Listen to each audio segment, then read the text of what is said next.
Alright, hey guys, I finished Final Fantasy VII Rebirth and I want to talk about it a little bit. This video will have spoilers, so click off if you're not interested in that. I'm just going to be giving my opinions on the game and mostly from a gameplay perspective with a little bit of story talk, just a small amount though. This is mostly going to be gameplay focused. So I'm going to go ahead and hop into the game. I'm going to show the map from just the grasslands area, which is the first area of the game. I'll talk about that for a little bit, and I'll probably zoom out to the world map and look at the different regions later into the video. So if you just want to watch like the beginning part, I would understand if you don't want to like see all the other zones. But that being said, let's go ahead and jump into the game. All right, cool. So we are in the grasslands area, right? And I have gone ahead and finished most of the content in the game. In terms of like objectives on the world map, for the most part, I've finished basically all of them, right? There are a few things I haven't done, like I haven't done like every single combat simulator thing or anything like that, but in terms of like the content that's just in the open world, I've done a vast majority of it, right? Like you can see that I haven't bothered to grab the treasure chest here, and we'll talk about that a little bit. But for the major events, you can see like in the bottom left corner of the screen that all those boxes are checked, right? And I've done that for every region in the game for the most part, right? Like I said, not literally every single thing, right? Because missing some treasure chests and stuff like that. But for the most part, I've seen everything that the game has to offer. And so in terms of the open world, like it was really beautiful. For one thing, it was definitely pretty. This game looks great. I played in performance mode. For this video, I'm capturing it in graphics mode because it does just like look a little bit better, and this for the YouTube video it's fine, right? Like I don't plan to actually play the game per se right now with you guys, but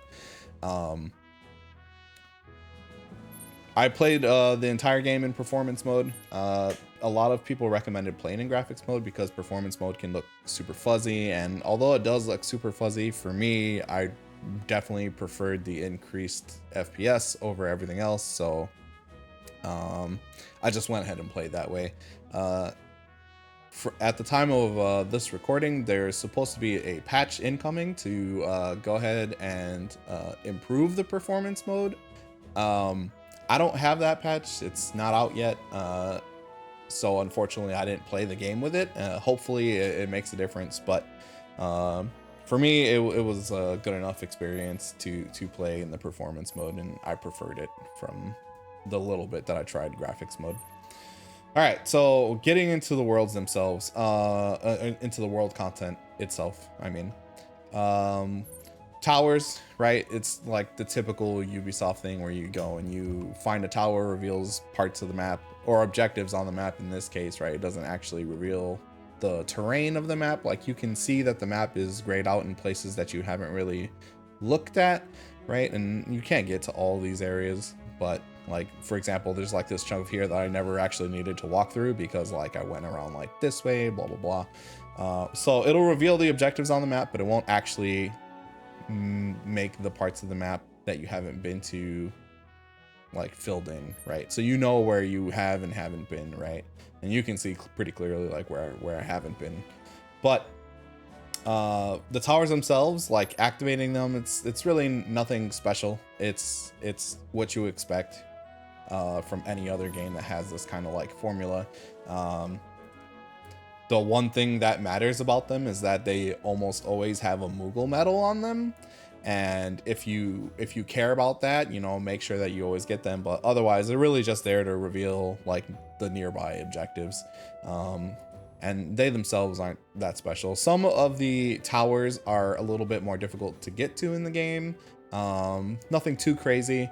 Some of them, and they change up the tower a little bit, where like sometimes you have to like climb this from this way, or you get to climb a ladder, you have to like rock climb your way up, or you have to drop in on the tower, but otherwise it's mostly the same, right? And so the next thing is the combat assignments. Combat assignments are fine, right? They're basically just challenge battles. You'll run into enemies like all across the world while you're exploring anyway.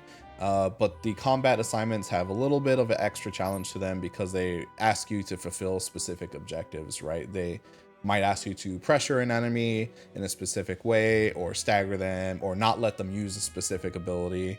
Nothing is particularly crazy about them. There are some that I didn't do, mostly because it didn't seem that worth the effort for me, right? I didn't need the extra experience at the time, so I haven't I haven't completed every single combat assignment objective, but I have fought every combat assignment, if that makes sense, right? So on this one, you can see that I finished all the in the grasslands region. You can see that I finished all the combat assignments, right? And then since the circles are filled in, I also finished those objectives in those fights specifically. Not really much to say about the combat assignments. They were fun. They were probably the most fun part of the open world for me, because I just really enjoy the combat of this game, and so anything that has to do with the combat is typically what I enjoyed the most. The summon crystal content, which is not that, where these on here, the divine intel stuff. This stuff was fine, right? They make you play like a small rhythm game for all of them. They get a little harder as the game goes on, but really, for most of the game, honestly, it's just walking to the next objective, doing this small little like thing to activate it, whether it's to climb the tower, press the button, go to the divine intel section and play the little rhythm game, or the life springs. The life springs are also kind of just as there's actually a lot of repetition in the open world content, to be honest. Most of it is just like walk here, do this thing that takes less than a couple seconds, and then like move on with your life, right? The only one that takes a little bit longer sometimes are the combat assignments, but almost everything else in the game that's just the open world stuff is walk here, spend 5 seconds doing that, and then move on, right? And honestly, like, it could have been better. I didn't find it particularly engaging. I did it anyway because I wanted to get like the Chadley rewards and stuff. But like, am I excited to do this stuff again in like New Game Plus? No, not really. I don't think that I will go back and do any of this open world content again until like maybe years down the line, when I'm replaying through the whole like Final Fantasy VII trilogy, and at that point I might do all this stuff again. But if I'm just going to like hard mode and stuff, I'm not gonna do this stuff again. And thankfully they don't force you to. Actually, as part of the New Game Plus like experience, you can choose whether to carry over like your progress on quests and like the world content. And if you decide that you want to like redo all the stuff in a chapter, you can like re-enable it so that you can go ahead and do it like basically from fresh again. But an extra nice feature about it is that if you do choose to like reset that world content for that chapter, you can always go back and like re-enable all the stuff that you had reset, right? So you're not like, oh, if I reset chapter 2, do I have to literally do everything again in chapter 2 in order to like keep it done? Or if I like get tired of doing it, can I go back and just change it to be completed again? And the answer is yes, you can. It won't let you automatically complete things that you never completed before, but if you have completed something before, it'll let you recarry, or it'll let you carry that status forward again, right? Even if you like even if you reset it and you go back and you play it halfway through, you can still, I guess, double back on that and be like, okay, return me to my most completed state, right? Which is a nice feature, right? So when I go to do my hard mode playthrough, I'm going to just go ahead and leave all the stuff that I've already completed, and then just worry about like the story beats and like the main fights. Because for me, as nice as the combat assignments can be sometimes, the parts that I enjoyed the most in the game are like the complex boss fights, or the boss fights that require actual strategy instead of me just like running into a group of like 5 dudes and then using triple slash and killing all of them within 2 seconds and then running to the next thing, right? That's happened a lot in this game. In terms of the open world objectives that I disliked the most, it was definitely life springs. Life spring was the most boring thing in this game, to be honest, because when you go to them, the only thing that you do is the exact same mini game with the exact same timing every single time, right? A little circle pops up and it like is big at first, and you wait for like the circle to go into it, and you press triangle, and then it shrinks a little bit, and you have to wait for the circle again and press triangle again, and you do it I think 3 times, and then the life spring is completed, right? And you do that for every life spring in the game, and it's just boring, right? Whenever I was never excited to find a life spring. For me, it was always just like checking the box. Even the materials that are on the ground there, I've mostly already had them a little bit from before. It's just not that fun. Not that fun. And I guess actually the most egregious part of the life spring, when I was describing it earlier, where they have like those circles where it starts with a big circle, right? And then like a bigger circle like zooms in on it and it gets smaller and smaller, like I said, right? The amount of time it takes for the outer timing circle to reach the circle that is the goal, right? So it's like, okay, you have a circle, right? And then the rhythm mini game thing starts with a bigger circle, and that circle closes in, right, on a smaller circle, and then it does that like 3 times. They move the big circle to the smaller circles faster for each stage of the life spring that you do, right?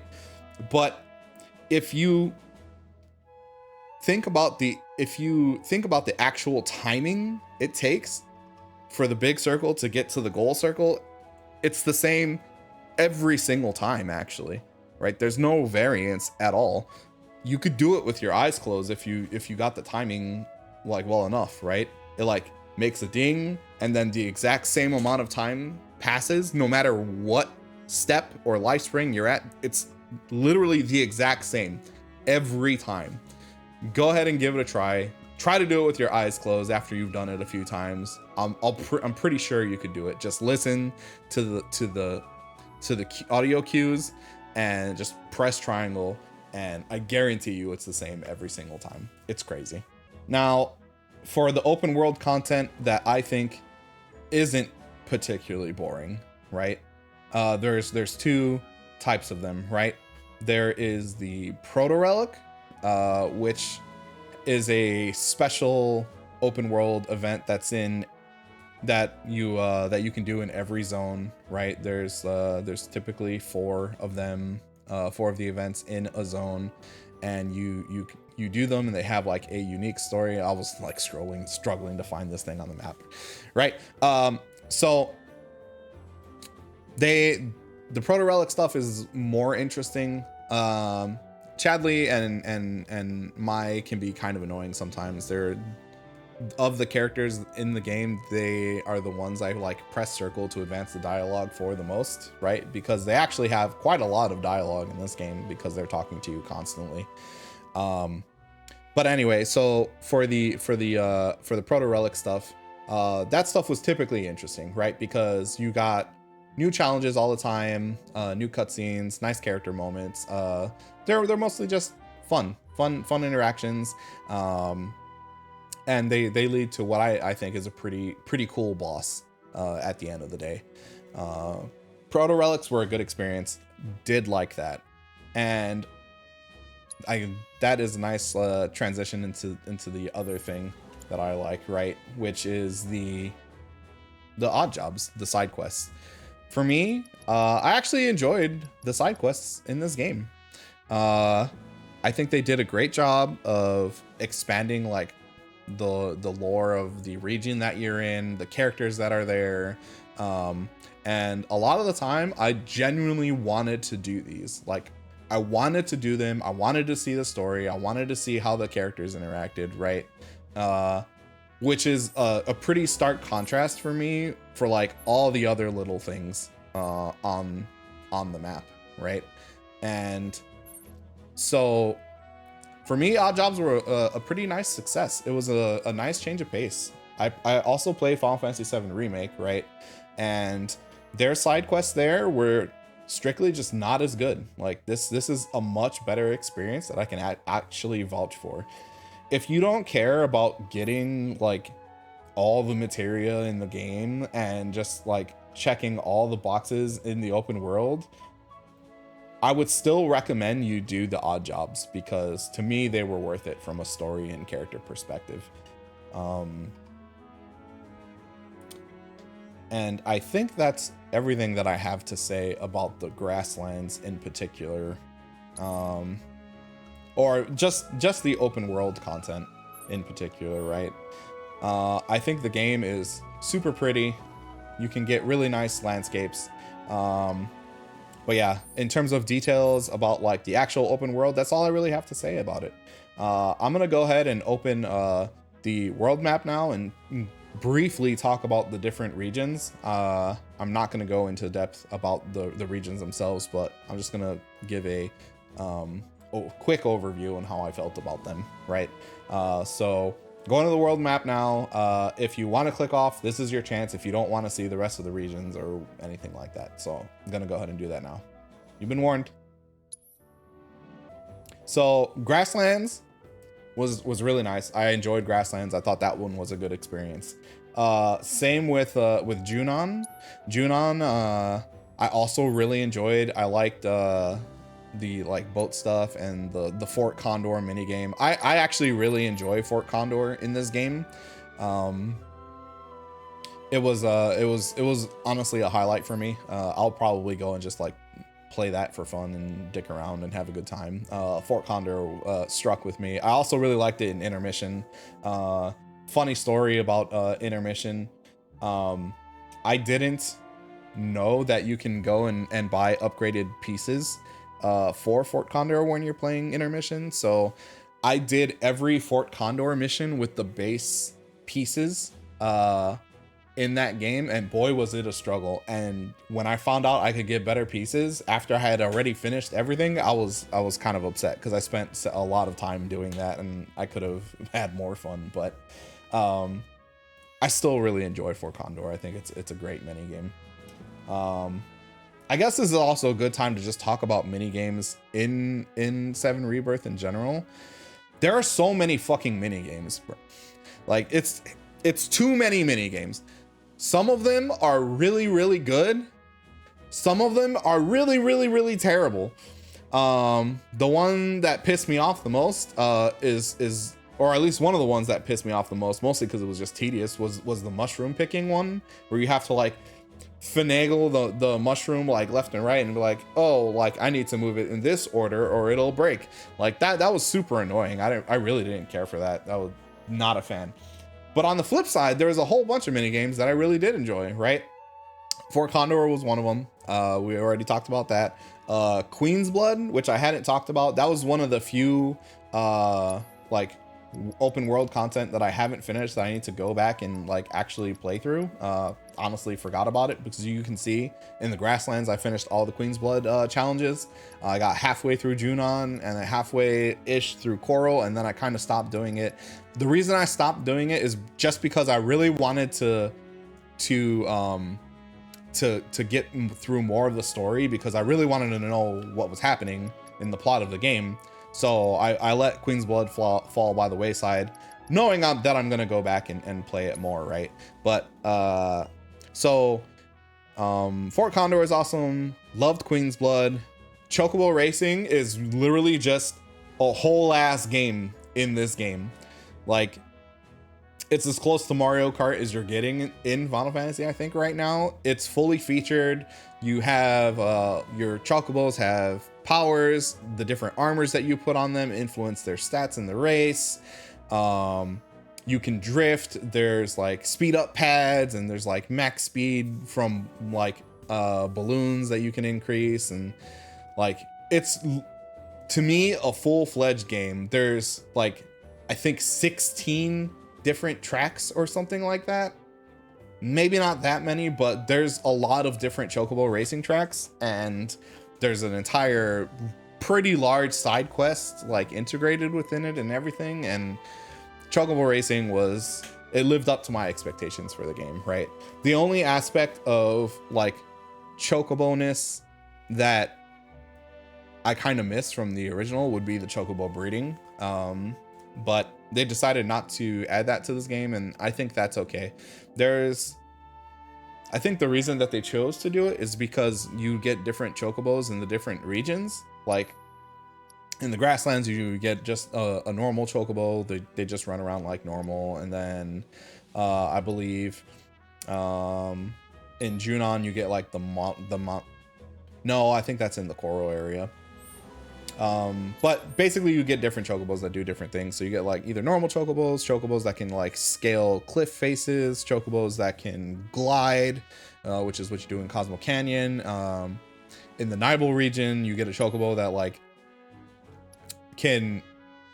which it seems like it squirts water out of its butt and it flies around that way. And to be honest, the Nibel region was probably one of the most fun chocobo riding experiences for me. And I enjoyed that one a lot. Cosmo Canyon was also pretty good because of just like the flying and the gliding and the chocobo flying challenges that are there. The one I didn't care for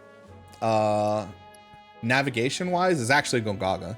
Like Gongaga was a really pretty zone. It was really nice to see a place so green in this world that is kind of desolate sometimes. However, navigating Gongaga with the giant mushrooms that can take you to other platforms was a major pain in the ass for me. I don't know if I was just like dumb and I didn't connect how to like properly go from place to place, but there were so many towers in Gongaga that I was just like, how the hell am I supposed to get to this place when I don't like have the map revealed? Like here in particular, you can see like these pink spots on the map. They're mushrooms, and your chocobos in this region like jump on these mushrooms and they launch themselves to different places, right? And I was like, how the hell am I supposed to like get to this tower? And I must have ran around for like 30 minutes just trying to figure out how to get to this tower. Like, oh, do I go on this mushroom here? Like, no. And then I would end up like exploring everything else and just not getting to the freaking tower I was trying to get to. I liked Gongaga for what it was, but boy, did I hate navigating it. Hated navigating it. At least from like a completionist perspective, right? When I was like trying to actually get all the stuff. When I was just going through the zone for like the story, that wasn't too crazy. So yeah, long story short, tons and tons of mini games. Some of them are really fun, some of them are not. Ooh, another mini game that I want to talk about is the jewels one where you do the sit-ups. That actually was pretty challenging. I didn't hate it, but they decided to use the shoulder buttons for it in this game, as opposed to like the pull-up challenge in Final Fantasy VII Remake where they use the face buttons. But they decided to use the triggers because they wanted to use the adaptive triggers and like increase the tension on them and stuff. And that was cool at first, but when you get to like the later challenges that are actually pretty difficult and you're trying to get through it, it can be quite tiring and on your fingers, like literally, because they increase the tension on the adaptive triggers so that they're more difficult to press, but then they also want you to like mash them sometimes with the increased tension, and sometimes they want you to like press on it super gently, and it can be very disorienting. But when I was trying to finish the last challenge against Jules, like my fingers were getting real tired, and so it did miss a little bit for me. I enjoyed the mini game overall, but I do think they should have toned down the adaptive trigger like tension, I guess specifically when they also want you to mash, right? It feels really uncomfortable to mash something that is providing a whole lot of resistance to you at the same time. They're like, yeah, press this button as fast as possible. However, good luck pressing this button because it's going to be really difficult. So back to talking about the regions. Like I said, Grasslands was good. Junon was good. Corel was also good. And I also think it was actually pretty decently well paced, right? Because you do like half of the objectives on the map and then you can't do any more for a while. And then you progress the story a bit, and then you can do like the other half of the objectives, and then you progress the story a bit, and then eventually you can finish it all. As opposed to like the Grasslands, where you can just do literally everything before you progress the story at all. After you leave Calm, of course. So once you get into like this open area, you can do all of these objectives and then go into like the swamp with like Midgardsormr, or yeah. Wait, was it more Midgardsormr? The Midgardsormr, right. And so Corel is one of my favorite regions, like pacing wise. Gungaga we already talked about. Cosmo Canyon was super fun. It had a lot of like open spaces, but flying around made it fun. The mini game that they had in Cosmo Canyon that I didn't care for was the vibration one. They basically give you like a little device and it says, oh, hunt down this monster with it, and it's supposed to measure like tremors in the ground or whatever, and it's, I guess, like hot and cold, where if you're running towards the thing, it'll like tell you that like, oh yeah, you're running in the right direction, and if you're not running towards it, it'll tell you, oh, you're running in the wrong direction. The problem is they didn't it doesn't tell you if you're going in the right or wrong direction often enough, in my opinion. So you could be running the wrong way for a while, and then it'll tell you you're running the wrong way, and you'll be like, well, damn, I wish I would have known that, like, I don't know, 30 seconds ago. So now I have to run 30 seconds in a different direction and see if I'm running the right way. And that kind of sucked, right? But overall, I enjoyed the region, traversing it. I like the story elements. I thought this was a good region. You know, one thing that I never got used to is like, I want to pull up the map and I like always press start to do that, but that doesn't do that. That brings you to your like main menu. I don't know why. I've done it literally the entire 84 hours that I've spent playing this game. I would be like, let's open the map, and I would accidentally open the menu instead. It's the touchpad. Press the touchpad. Jeez. All right.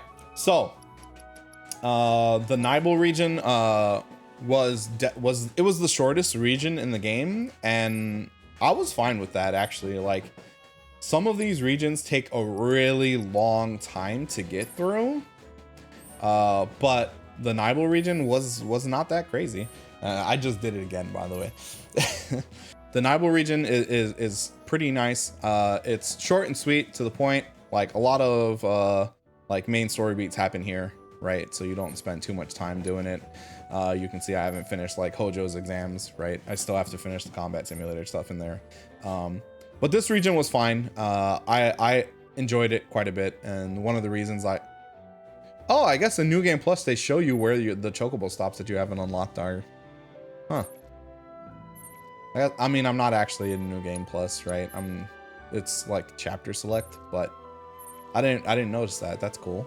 Useful. But yeah, anyway, this zone was fun. I liked it because, as you can see here, like, the objectives are pretty compact, so you don't have to waste too much time going from one to another. And the chocobo here that you get, the one that lets you like float over the water, makes this go pretty quick. Plus big thumbs up for the Nibel region. And so for the very last thing that I want to talk about, open world wise, is the Meridian Ocean. I feel like they just had this in here just so that they could say that they did, to be honest, right? Like, there's almost nothing actually going on in here. Yes, there's like the proto relic quest. Yes, there's like a like a One Piece find my treasure kind of thing going on. But there really wasn't that much going on here. Like, you kind of just surf around on the tiny Bronco and you do a couple things here and there, and then you're done. And it really wasn't that interesting. I feel like this could have not been here and it would have been just fine, right? Like, if they took this out, I wouldn't be mad about it at all. The only thing that is like here that's actually notable is like the proto relic finale, which I think they could have just had its own section for and it would have been fine, right? It didn't need to be here in the middle of the ocean. It's just not a good area. So yeah, that's basically all that I have to say about the like gameplay aspects, right? And then I guess I'll talk very briefly about the story. I'm not going to go into a deep breakdown on anything. There's plenty of other channels that do a really good job of that stuff, and that's not something I want to spend my time on right now. But I will preface this by saying that for the original Final Fantasy VII Remake, I did enjoy the changes that they made to the story. It has like that remake but sequel kind of feel to me, and I can say the same thing about this game. I do enjoy the story of this game. I do like that it is both a remake and a sequel at the same time, or at least that's how I feel about it. I enjoy that even though I have played the original FF7 and I'm familiar with like all the main story beats of that game, I still have expectations to see those story beats in this game, but I don't necessarily know what is exactly going to happen, and I really appreciate that. It really kept this game fresh for me and invested in the story, whereas if it was literally just exactly the same as before, I wouldn't have felt as compelled to get through certain areas so I could see what the story is. And for me, that was a net positive, right? I'm excited to see where the next entry takes this story. Do I think it was perfect? No. I think that the Zack portions of the content should have been much more in depth. I feel like they spent too little time on Zack with how much importance they placed on him, and like not just the marketing of the game, but like the intro. Like when you first start the game, you literally play as Zack, and that makes you feel like Zack's role is going to be much more important than what it actually ended up being in this game for me, right? Like, is he more important than he was in OG FF7? Yes. Do I think it's as much as it should have been? No. But that being said, all of the character moments, all the characters interacting when they talk to each other, the different scenes, the cinematography, like all that stuff is really, really good, and I enjoyed all of that. The only parts that were iffy were like the Zack stuff, and then at the very like end of the game when like the different timelines are like colliding with each other, I think was maybe a little like, I want to say confusing, but also not. I guess the part that I'm a little skeptical about is at the end, like all these different worlds are supposed to be like colliding with one another, right? And then they all have like their different characters, but like each one of these worlds has like their own incarnation of like Cloud or Aerith or Zack or whatever. And I don't know, for like worlds that are colliding, it didn't seem like we saw very many versions of those characters, right? Like there was like the one Cloud, right? It's the same Cloud for the most part, who's like flashing between all these different worlds, like, which is fine, right? There's also like there's two Clouds, but there's way more than two worlds, right? There's like the Cloud that's in the wheelchair, and then there's like your Cloud that you're playing in this game, and how he's like going through the different worlds and experiencing stuff. And I don't know, for like worlds colliding, it didn't seem very impactful. Not impactful, but like for worlds colliding, they weren't like colliding very much, if that makes sense, right? I don't know. I guess I just expected more from that kind of thing. Like, oh, like are like the thoughts of this cloud when it collides like with this world merges with the thoughts of like that cloud, and then the two clouds are like, wait, what the fuck is going on? Like, I was expecting, I guess, more of that instead of what we actually ended up getting, right? But like, I'm not unhappy with it, right? The only part that I'm like mildly dissatisfied with is the Zack stuff. I wish there was more Zack stuff, right? I wish we spent more time with the character. I wish he was more fleshed out. And I think a symptom of this is like when you are playing as Zack and spoiler alerts, right? Obviously, like we've been talking spoilers for a while, but when you're playing as Zack in the final battle against Sephiroth, I got a tutorial on how to play Zack, like in that battle. And I'm like, this is literally the final boss of the game. And I'm getting a tutorial on how to play this character, right? That like, for me, that just goes to show like they were missing something with Zack. He needed more screen time. He needed more screen time. He needed more gameplay. I should not be getting a fucking tutorial when fighting the final boss of the game, no matter what character it was, to be honest. Like if this character is playable, I probably should have known how to play them before that fight. That would have been nice, right? And technically I could have, because there are Shinra combat or Chadley combat simulator challenges that apparently include being able to play as Zack and Sephiroth. However, I didn't do that content at the time, or I still haven't done that content actually. But since I haven't done those, I was never taught how to play Zack, right?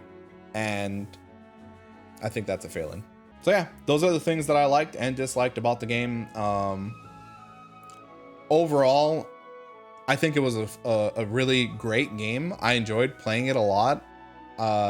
As you can see, I've put 84 hours into this game, probably a little bit less than that, right? Because like some of that time is like for me recording this video, right?